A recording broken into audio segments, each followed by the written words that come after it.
무서울 정도로 중국을 덮치던 아프리카 돼지열병이 한국에도 최근에 퍼졌습니다.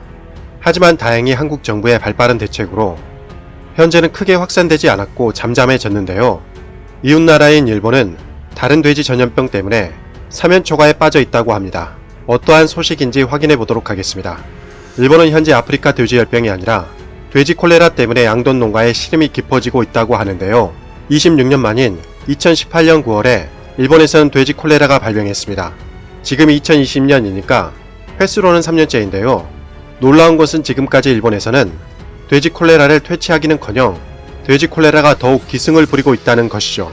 돼지 콜레라에 대해서 잠시 알아보면 돼지나 멧돼지 등의 바이러스를 옮기는 가축 전염병 질병으로 사람에게는 감염되지 않은 질병입니다.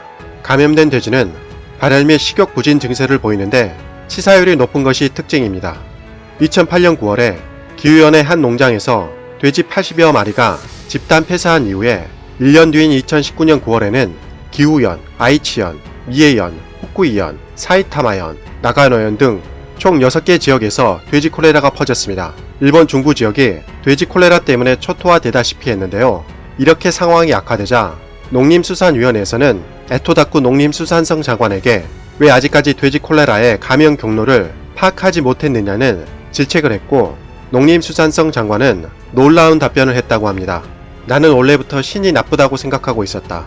왜냐하면 돼지 콜레라 바이러스는 인간이 만든 것이 아니기 때문이다. 당연히 일본 언론에서는 장관의 무책임한 답변에 질타를 가했습니다. 이에 대한 파문이 쉽게 잦아들지 않자 뒤늦게 에토다쿠 농림수산성 장관은 내가 책임자로서 돼지 콜레라 수습을 위해 선두에서 노력해야 하는데 남 탓을 해서는 안 된다고 생각한다. 내가 모든 책임을 져야 한다는 것에 통감한다며 재차 사과의 뜻을 밝혔다고 합니다.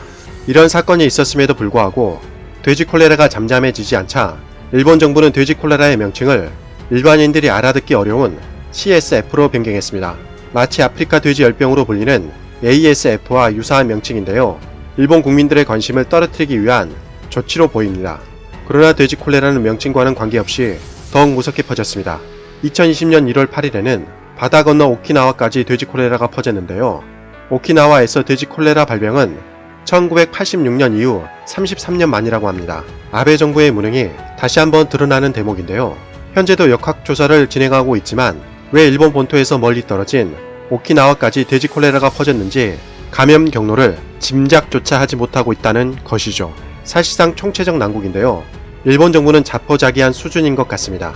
방역은 국력이라 부를 만큼 매우 중요합니다. 전염병을 어떻게 처리하는지 확인해보면 그 나라의 시스템을 확인할 수 있는데요.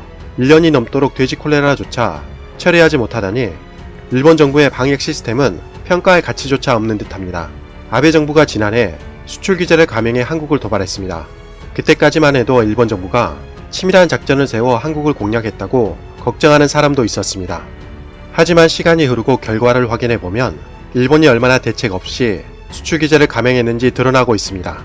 한국에 타격을 주겠다던 아베 정부의 수출 규제에 오히려 일본 기업들만 실적이 폭락했고 한국인들이 일본 여행을 가지 않아 일본 지방 경제는 심각한 타격까지 받았습니다. 그러한 아베 정부의 실책은 일본의 방역 시스템에서도 여실히 드러나는데요. 아베 정부는 한국과 무역 분쟁을 할 것이 아니라 일본에 퍼진 돼지 콜레라부터 처리하는 것이 우선순위일 듯 합니다. 이상 가치왕 채널이었습니다. 도움이 되셨다면 구독과 좋아요 부탁드립니다. 시청자님들 항상 건강하시고 복 많이 받으세요.